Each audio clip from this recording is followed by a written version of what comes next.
విఘ్నేశ్వర వక్రతుండ మహాకాయ సూర్యకోటి సమప్రభ నిర్విఘ్నం క్రమే దేవ సర్వకార్యేషు సర్వదా. అందరికీ నమస్కారము.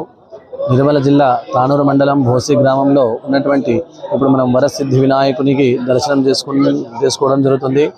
ముఖ్యంగా ఈ యొక్క విఘ్నేశ్వరుని యొక్క స్థాపన చాలా విచిత్రంగా మరియు రహస్యమైనటువంటి ఒక విషయాలలో ఉన్నటువంటి పురాతనమైనటువంటి ఒక గాథ. కాబట్టి ఈ యొక్క విఘ్నేశ్వరుని చరిత్ర విశిష్టత ఏమనగా 1963వ సంవత్సరం నుంచి ఇప్పటి వరకు ఒకే విఘ్నేశ్వరుని ఈ గ్రామస్తులని పూజ చేసుకుంటారు. అదేంటి అనగా మనము ఎక్కడ కూడా విఘ్నేశ్వరుని నవరాత్రులలో స్థాపించిన తర్వాత 11వ రోజు నిమజ్జనం చేస్తాము. కానీ ఇక్కడ ఈ గ్రామస్తులు మాత్రము నిమజ్జనం చేయకుండా గత 63 సంవత్సరాల నుంచి ఒకే గణపతికి ప్రతి సంవత్సరము మాత్రమే నవరాత్రులలో మాత్రమే ఈ యొక్క విఘ్నేశ్వరుని పూజ అనేది నిర్వర్తిస్తారు.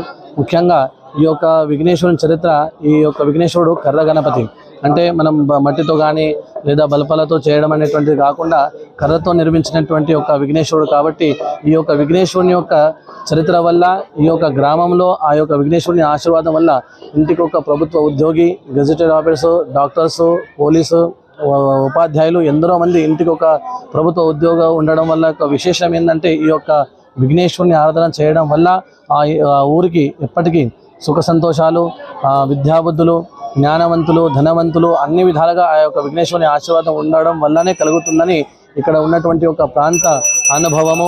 ఈ యొక్క ప్రాంతంలో ఉన్నటువంటి ఒక వారి తప్పకుండా కోరికలు కూడా నెరవేరుతారు. కాబట్టి ఈ ఊరు వాళ్ళే కాకుండా చుట్టుపక్కల ఉన్నటువంటి వాళ్ళు, జిల్లాల వాళ్ళు, వేరే జిల్లాల వాళ్ళ నుంచి కూడా ఎందరో మంది, వేలాది మంది భక్తులు వచ్చి ఆ యొక్క విఘ్నేశ్వరుని దర్శనం చేసుకుంటారు. కావున ఈ యొక్క విఘ్నేశ్వరుని దర్శనం చేసుకోవడం వలననే ఇక్కడ ఉన్నటువంటి వాళ్ళందరి యొక్క కోరికలు నెరవేరుతున్నాయి. కాబట్టి ఇది ఇప్పటి నుంచి కాదు, గత 63 సంవత్సరాల నుంచి కంటిన్యూగా ఇదే విధంగా నడుస్తుంది. ఉదయము ఆరతి, మధ్యాహ్నం హోమము, రాత్రి మళ్ళీ ఆరతి ఉంటుంది. కావున సద్భక్తులందరూ కూడా చుట్టుపక్కల ప్రాంతాల నుంచి ఉన్నటువంటి వాళ్ళు ఎలాగైతే వస్తున్నారో వేరే వేరే జిల్లాల నుంచి కూడా చాలా మంది అనేది వస్తున్నారు. కావున మీరందరూ వచ్చి ఒకసారి వరసిద్ధి వినాయకుని దర్శనం చేసుకోవాలని కోరుతున్నాము. గణేష్ మహారాజ్ కి జై. ప్రతి సంవత్సరం లాగే ఈ సంవత్సరం కూడా బోసికి కర్ర గణపతి దగ్గర రావడం జరిగింది. ఈ గణపతి చాలా మహిమగలది, కోరుకున్న కోరికలు వెంబడే తీరుస్తాడు. కాబట్టి ప్రతి సంవత్సరం చుట్టుపక్కల గ్రామాలు అందరూ కూడా వచ్చి భక్త శ్రద్ధలతో ఇక్కడ కూడా చాలా మంచి అరేంజ్మెంట్ చేస్తున్నారు. ఈసారి ఇక్కడ కొత్తగా ప్లేస్ కూడా బాగా ఉంది, జనాలు కూడా బాగా వస్తున్నారు.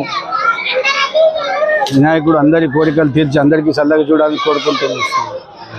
ఈరోజు తానూరు మండలంలోని బోసి గ్రామానికి కర్ర వినాయకుని విగ్రహాన్ని దర్శించుకోవడం కోసం నేను, ఎంఏ గారు మరియు మాజీ సర్పంచ్ గారు, గ్రామస్తులు వీరందరి సమక్షంలో వచ్చి వినాయక దర్శనం చేసుకోవడం జరిగింది.